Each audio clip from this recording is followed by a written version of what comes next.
Les addictions. Est-ce qu'on est vraiment de plus en plus à être concerné? Et si oui, dans quel pays? En tout cas, en France, on est les premiers en Europe sur le nombre de consommateurs de cannabis par habitant, 19e au monde sur le nombre de fumeurs de tabac par habitant, et le 11e pays au monde où l'on consomme le plus d'alcool par habitant. Selon ce sondage Odoxa, on est 28% des adultes français à présenter une pratique à risque de cyberdépendance, c'est-à-dire une dépendance à au moins une de ces choses. Séries, smartphones, réseaux sociaux, achats en ligne, jeux vidéo, pornographie ou jeux d'argent en ligne. Comment se développe une addiction? Quels sont les mécanismes? C'est ce qu'on regarde dans cette vidéo. Parce que des mythes autour du sujet, il y en a plein. On est plus addict qu'il y a 50 ans. Non.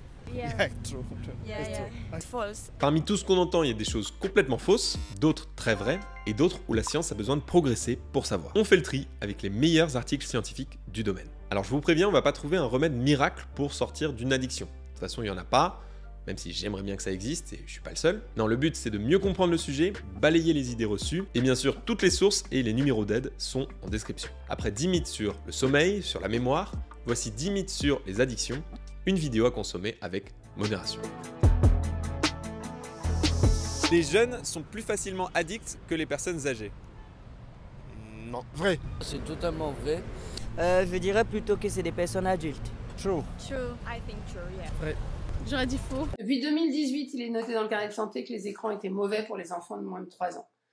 Il n'y a que 10% des parents qui le font. Dr Sylvie Dieu-Ozika est pédiatre, spécialiste de l'addiction aux écrans. Ils regardaient les écrans depuis l'âge de 6-9 mois à peu près, à raison de 7 heures par jour. Alors est-ce qu'on peut vraiment parler d'une addiction aux écrans pour certains enfants? Et c'est quoi au fait une addiction? Viviane de l'excellente chaîne de sciences Syllabus a interviewé sur le sujet le docteur El Mestikaoui, neurobiologiste. L'addiction, c'est un comportement compulsif de recherche d'une drogue ou d'un comportement, malgré les conséquences négatives, avec de nombreuses tentatives pour arrêter et des échecs, donc des rechutes. C'est une définition un peu complexe, et ce qui est vraiment important dans cette définition, c'est la partie malgré les conséquences négatives. Pour les écrans, ça fait encore débat. Certains scientifiques préfèrent parler de troubles de l'usage, et d'autres utilisent vraiment le terme d'addiction parce qu'ils considèrent que ça coche vraiment toutes les cases de la définition. L'Organisation mondiale de la santé recommande de ne pas exposer les enfants aux écrans avant l'âge de 3 ans, mais selon Santé publique France, les enfants de 2 ans utilisent les écrans 56 minutes par jour en moyenne. En France, toujours d'après le ministère de la Santé, les troubles du langage chez les enfants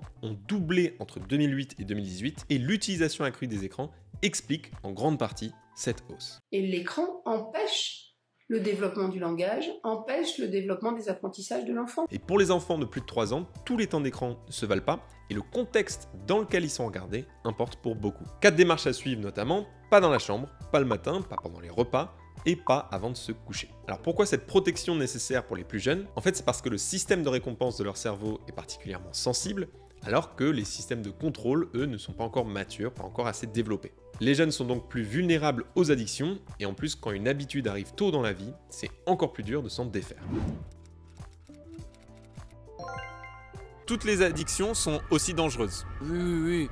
Eh non. Pour moi, non. Non. Vrai. Dès qu'on a atteint le symptôme d'addiction, il y a un problème déjà. L'addiction à la drogue et à un écran n'ont pas les mêmes dangerosités. Cette étude a été menée en Écosse auprès de 292 experts sur 19 des drogues les plus connues. On leur demande de classer les substances selon 2 aspects, le préjudice personnel et le préjudice pour la société, avec une échelle allant de 0 aucun risque à 3 risques extrêmes. Résultat, l'héroïne, le crack, la méthamphétamine et la cocaïne sont les plus dangereuses avec un score très élevé pour les 2 risques. Mais comme ces substances concernent une part relativement faible de la société, elles ont un impact social comparable à celui d'une autre drogue tout à fait légale, l'alcool. Et la nicotine, tout aussi légale, arrive juste ensuite. Pour le préjudice pour la société du fait de l'alcool, l'article cite notamment l'augmentation des violences, des accidents de la route ou encore des coûts du système de santé. Et voici maintenant le tableau complet, et il y a beaucoup d'autres études dans d'autres pays qui ont des résultats très proches. Alors petite remarque, là on a le tableau uniquement pour les addictions aux substances, donc c'est normal que les écrans ou les jeux d'argent n'apparaissent pas, je trouvais aucune étude qui regroupe le tout. Et deuxième remarque, on a l'impression que le cannabis n'est pas du tout dangereux. Il est tout en bas à gauche, ça fait limite mignon. Cannabis! Mais attention, ça c'est parce que les scientifiques ont présenté un graphique zoomé pour qu'il soit plus lisible. Vous voyez, ça commence même pas à 0, ça va de 1,5 à 3, alors qu'on a dit que les notes sont entre 0 et 3. Donc pour corriger ça, on dézoome et on voit bien qu'absolument toutes les drogues sont dans le cadran, en haut à droite. Conclusion, toutes les drogues sont dangereuses et certaines encore plus que d'autres. Les hommes sont en moyenne plus addicts que les femmes. Non. Sans faute, je dirais que c'est plus les hommes. Non. Ni vrai, ni faux en Je suis fait. pour l'égalité là. Ça dépend dans quel domaine. Hein. Maybe we don't talk it as much in women. Question pour vous, Afrique du Sud, Argentine, Inde, Roumanie. À votre avis, dans lesquels de ces pays les femmes consomment plus d'alcool que les hommes? Vous pouvez mettre sur pause, réponse dans 3, 2, 1, réponse, aucun. Et en fait, c'est même le cas pour absolument aucun pays dans le monde.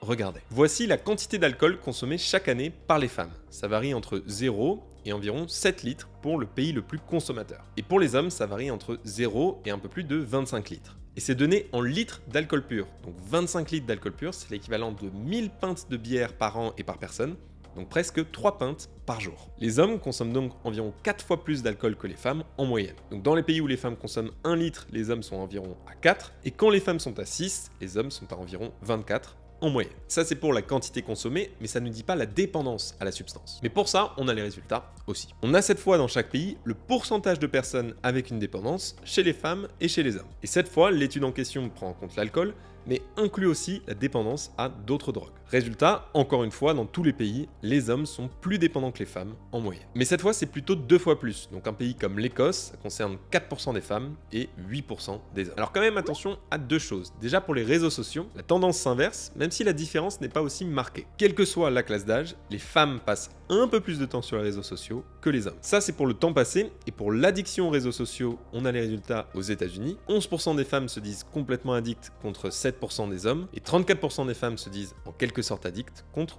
26% des hommes. Et deuxième chose, selon cette étude, pour ce qui est de l'addiction à l'alcool et aux drogues, les sujets étant tabous dans beaucoup de pays, certaines personnes avec des addictions sont invisibilisées, surtout les femmes. C'est pour ça que j'ai cherché le plus d'études qui ne se contentent pas de sondages. Par exemple, pour cette étude, je cite: les estimations sont basées sur la consommation nationale, les ventes, les enquêtes et le jugement d'experts sur la consommation d'alcool non enregistrée.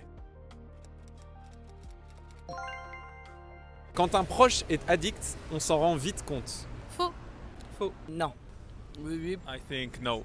I think it's false. Pas forcément. Alors j'ai cherché une étude qui donne des stats sur le nombre de personnes qui cachent à leurs proches. J'en ai trouvé qu'une au Pakistan et en Inde. Au total, 76% des personnes interrogées cachent leur abus de substance à leur famille. Bon, bien sûr, dans certains pays, il y a des sujets qui sont plus tabous que d'autres, mais le fait de cacher, c'est pas du tout une exception. Mais on n'avait absolument aucune conscience de ce qu'ils consommaient. Les raisons de cacher peuvent être multiples, comme par exemple le sentiment de honte, de déni, la peur du jugement, peur des conséquences. Et encore une fois, tous les liens sont en description, les sources, les sites, les numéros d'aide, que ce soit pour vous ou pour vos proches. L'addiction concerne uniquement les gens qui n'ont pas assez de volonté. Faux. Faux aussi. It's true. It's false. C'est quand on pense qu'on contrôle pas en fait. Pas du tout, rien à voir. Je ne sais pas. Non. Parce qu'il y a tout un aspect qui entoure en fait la sociabilité et tout, voilà. Depuis une dizaine d'années, il y a de plus en plus de vidéos de motivation. Yesterday, you said tomorrow. So just do it. Make your dreams come true. Ça a l'air bien beau, un bon bol de motivation, et hop, on se sort de n'importe quel problème. Et ces vidéos sont une mine d'or absolue pour les parodieurs. Tu es triste? Arrête. En fait, une addiction, c'est pas du tout juste un manque de volonté. Selon cet article, une addiction peut trouver racine dans la combinaison de plusieurs choses. Les facteurs individuels, ça ok, qu'ils soient génétiques ou psychologiques. Pour les addictions liées à une substance, on a bien sûr leur potentiel de dépendance et le statut social de cette substance, parce qu'il y en a qu'on voit tous les jours comme la cigarette ou l'alcool, et d'autres au contraire qui sont beaucoup moins connus. Et enfin, il y a tout l'environnement et l'entourage. Tout ça, on le choisit pas, c'est indépendant de notre volonté, comme les facteurs familiaux, l'éducation, les événements de la vie, les traumatismes ou encore les effets de groupe. Et cet entourage, ça peut être en fonction des cas soit un soutien, soit un obstacle de plus à surmonter. Selon cette étude, les centres de soins peuvent apporter une grande aide, mais trop peu de gens y vont, et ce pour plusieurs raisons possibles. Soit on estime qu'on n'a pas besoin de soins pour traiter l'addiction, soit on en cherche, et on trouve ça trop cher, trop loin, ça prend trop de temps pour obtenir un rendez-vous, ou juste les gens ne se sentent pas à l'aise avec le format du rendez-vous. En moyenne dans la société, on est plus addict qu'il y a 50 ans. Non. Yeah. True. Yeah, It's yeah. true. It's false. 50 years ago, people smoked a lot. Les addictions ont changé, mais je ne pense pas qu'on soit plus addict maintenant. C'est pas comparable, c'est pas les mêmes personnes. Faux, je pense que les années 60 c'était pas mal niveau consommation diverses et variées. Pour retourner dans le passé, rien de mieux qu'une vidéo de Lina. C'était il y a 51 ans, exactement. Oui, le vin, c'est vraiment pas de l'alcool, c'est une nourriture si on veut. Le vin, non, c'est pas de l'alcool. Ça fait du bien, le vin. La consommation d'alcool en France a énormément baissé ces dernières années, surtout pour le vin. Tiens donc. Et dans le monde, il y a cette même tendance à la baisse, même si elle est moins marquée. Pour le tabac, regardez l'évolution du nombre de cigarettes achetées aux États-Unis depuis 1900. On a un pic à plus de 10 cigarettes par adulte et par jour dans les années 60-70, puis un déclin spectaculaire depuis 50 ans. On en est à 3 aujourd'hui environ. Et on a aussi l'évolution du pourcentage de morts par cancer du poumon qui suit la même tendance, mais décalée d'environ 20 ans, comme par hasard. Comme par hasard. Comme par hasard. Comme par hasard. Bon, en général, la corrélation, ça implique pas forcément la causalité, mais dans ce cas précis, si. Le tabagisme est même responsable de 85% des cas de cancer du poumon, d'après l'Organisation mondiale de la santé. Et dans la grande majorité des pays aussi, la consommation de cigarettes a diminué. Mais alors, qu'est-ce qui a changé? Bon, bien sûr, le prix, les taxes, mais aussi, il ne faut pas négliger l'impact des pubs. Voici le monde il y a 17 ans, en 2007. Oui, purée, 2007, c'était il y a 17 ans. Bref, plus un pays est en bleu foncé, plus les pubs sur le tabac étaient déjà interdites, à la radio, à la télé ou sur Internet. Et voici le monde en 2022. Et d'ailleurs, certains États américains auraient pu aussi être indiqués en bleu foncé, même s'il n'y a pas une loi unique dans tout le pays. Donc il y a des nouvelles lois et des diminutions de consommation d'alcool, de tabac, et en parallèle de tout ça, En même temps, on assiste à une augmentation de l'utilisation et de l'addiction aux jeux vidéo, aux réseaux sociaux, aux écrans, au sucre, à la pornographie et aux jeux d'argent. Toutes les sources sont en description bien sûr, et pour ce dernier exemple sur les jeux d'argent, on voit que la réglementation est très en retard et on est encore bombardé de pubs un peu partout. Il faut en moyenne 1 mois pour sortir d'une addiction. Faux. Je dirais faux aussi. 3 semaines, 1 mois, ouais. Must be more. Like years. Il faut 2 mois, 3 mois pour arrêter. Je ne sais pas. Mais c'est que la personne n'était pas addict, hein. 30 jours. The 30-day declutter. C'est le temps nécessaire pour une première détox aux nouvelles technologies avant d'adopter des habitudes saines. Enfin, en tout cas, c'est ce que propose Cal Newport dans son livre Digital Minimalism. Donc déjà, c'est pas pour toutes les addictions, et en plus, c'est pas un résultat scientifique. Ça va pas du tout. Je vais devoir réprimander. Ça, c'est sûr et certain. Regardons donc du côté des sciences. Les chercheurs de cette étude ont suivi pendant des années des participants à des parcours de soins pour savoir combien de temps en moyenne on met pour sortir d'une addiction aux drogues. Et voici les résultats. On regarde le temps nécessaire aux participants pour arrêter complètement l'usage d'une drogue, c'est-à-dire rester ensuite abstinent pendant au moins 1 an. Au début du traitement, on a 100% des personnes étudiées qui ont une addiction. Puis au bout de 5 ans, ça concerne plus que 60%, parce qu'il y en a 40% qui vivent maintenant sans cette addiction. Au bout de 8 ans, c'est du 50-50, et au bout de 25 ans, 15% sont encore addicts, et 85% ne le sont plus. Donc si on veut retenir un chiffre, disons celui du 50-50, c'est 8 ans. Donc en moyenne, il faut beaucoup plus qu'un mois. Les chercheurs de cette étude indiquent que les rechutes sont aussi assez communes, c'est-à-dire les moments où on avait arrêté pendant quelques temps et en fait on recommence. Et c'est assez commun parce qu'on voit que se défaire d'une addiction, c'est un périple qui est en général loin d'être linéaire. Et c'est pour ça aussi que les campagnes de prévention pour pas commencer sont aussi importantes, c'est parce que c'est beaucoup plus facile d'agir à cette étape-là. Nos addictions sont dues au mécanisme préhistorique de notre cerveau. Non, ça, je pense pas. Complètement vrai. Oui. Je dirais que je ne sais pas. Non, je pense que c'est se trouver une excuse. Je suis d'accord.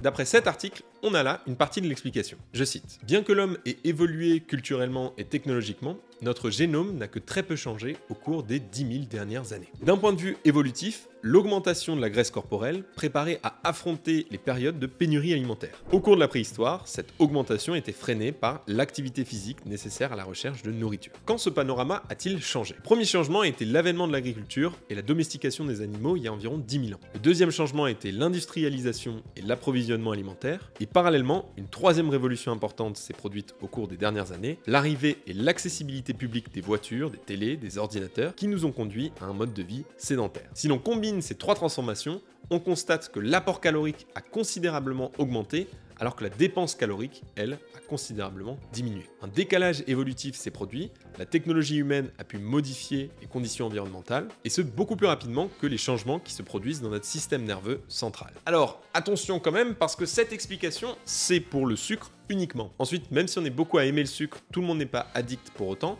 On a vu qu'il n'y avait pas que la dopamine, il y a aussi des mécanismes de contrôle dans le cerveau. Et on a vu aussi qu'au niveau individuel, les racines d'une addiction sont complexes et les causes souvent multiples. Donc réponse plutôt oui, mais seulement en partie.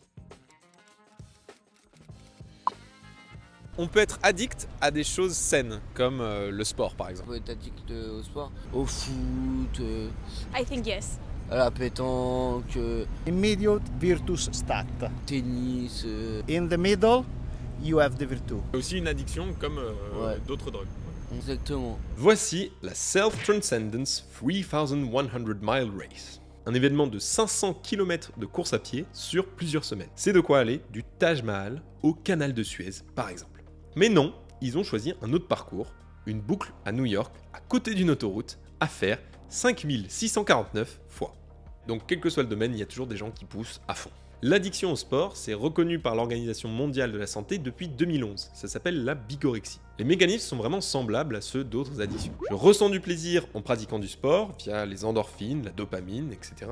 Je continue à pratiquer pour essayer de retrouver cette sensation, mais je m'habitue à cette sensation, donc j'augmente ma pratique en espérant retrouver cette sensation une nouvelle fois, etc., etc. Alors, on est bien d'accord, les risques en termes de santé physique sont bien moins graves que pour certaines drogues. Je préfère être addict à ça qu'à d'autres choses. Et aussi, comme le dit Viviane, je pense que je suis pas la seule à utiliser le mot addiction pour un peu tout et n'importe quoi. Mais si la pratique d'un sport a des effets négatifs répétés sur la santé mentale, qu'on continue malgré les blessures et les avis médicaux, alors ça correspond à la définition de la bigorexie. Et à ce stade-là, c'est quand même une addiction, donc c'est pas à prendre à la légère. Et dans la même veine, à connaître aussi l'orthorexie. C'est un trouble alimentaire qui fait qu'on rejette toute nourriture qui n'est pas absolument saine. Donc top pour la santé a priori, sauf quand ça commence à impacter les relations sociales, les sorties au restaurant, le stress, le plaisir de manger, etc. Et juste avant le dernier mythe, j'en profite pour vous dire qu'une des prochaines vidéos, ce sera 10 mythes sur le sport. Donc abonnez-vous pour ne rien rater. Et je suis aussi conférencier en sciences et en environnement, donc pour une conférence dans votre entreprise, votre université ou autre, contactez-moi, mon mail est ici et en description. Légaliser un produit addictif, ça peut permettre de réduire la consommation.